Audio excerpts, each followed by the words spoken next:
पुणे शहरातून एक अत्यंत धक्कादायक आणि मन सुन्न करणारी घटना समोर आली आहे.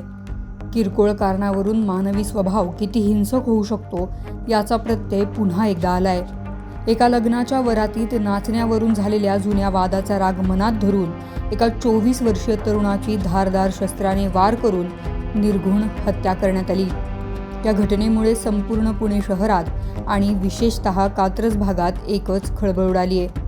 तेजस पिलाने असे हत्या झालेल्या दुर्दैवी तरुणाचे नाव आहे. ही घटना 25 एप्रिल रोजी उघडकीस आली. कात्रज सर्व्हिस रोडवर तेजस पिलाने हा तरुण रक्ताच्या थारोळ्यात बेशुद्ध अवस्थेत आढळून आला होता. स्थानिक नागरिकांनी आणि पोलिसांनी तातडीने त्याला उपचारासाठी भारती विद्यापीठ रुग्णालयात दाखल केलं. मात्र त्याच्या शरीरावर धारदार शस्त्राने गंभीर वार करण्यात आले होते. रुग्णालयात उपचारादरम्यान त्याची प्राणज्योत मावळली. तेजसच्या भावाने या प्रकरणी पोलिसात धाव घेऊन तक्रार दाखल केली आहे. त्यानंतर पोलिसांनी हत्येचा गुन्हा नोंदवून तपासाची चक्रे वेगाने फिरवली. भारती विद्यापीठ पोलिसांनी या गुन्ह्याचे गांभीर्य ओळखून तातडीने विविध पथके तयार केली. तांत्रिक विश्लेषण आणि मिळालेल्या माहितीच्या आधारे पोलिसांनी वेल्हाजवळील कोंडवाळे गाव गाठले. तेथे पोलिसांनी पाठलाग करून 4 संशयितांना ताब्यात घेतलं. पोलिसी खाक्या दाखवताच आरोपींनी आपला गुन्हा कबूल केला. अटक करण्यात आलेल्या आरोपींची नावे विशाल खोपडे, अभिषेक खोपडे, हरिश्चंद्र धुळे आणि आदिनाथ कसबे अशी आहेत. या चौघांनाही पोलिसांनी बेड्या ठोकल्या असून पुढील कायदेशीर कारवाई सुरू आहे.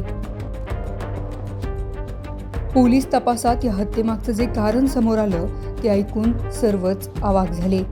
काही दिवसांपूर्वी एका लग्नाच्या वरातीत नाचण्यावरून तेजस पिलाने आणि मुख्य आरोपी विशाल खोपडे यांच्यात जोरदार भांडण झालं होतं. हा वाद त्यावेळी मिटला असे वाटले होते, परंतु विशालच्या मनात तेजसबद्दल प्रचंड राग होता. याच रागाचा बदला घेण्यासाठी आरोपींनी कट रचला. 25 एप्रिल रोजी संधी साधून आरोपींनी तेजसवर धारदार शस्त्राने सपासप वार केले आणि त्याला मरणासन्न अवस्थेत सोडून पळ काढला. केवळ नाचण्यावरून क्षुल्लक कारणावरून एका तरुणाचा जीव गेल्यामुळे परिसरात संताप व्यक्त केला जातोय. तरुणांमधील वाढती गुन्हेगारी आणि सहिष्णुतेचा अभाव यावर आता प्रश्नचिन्ह उपस्थित केले जात आहेत. भारती विद्यापीठ पोलीस या प्रकरणाचा अधिक तपास करत असून या घटनेत आणखी कोणाचा सहभाग आहे का याचाही शोध घेतला जातोय.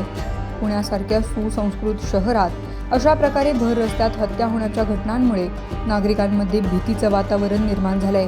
या प्रकरणी अटकेत असलेल्या 4ही आरोपींना कठोर शिक्षा व्हावी अशी मागणी मृताच्या नातेवाईकांनी केली आहे. शगुफ्ता शेख, लोकमत.com, पुणे.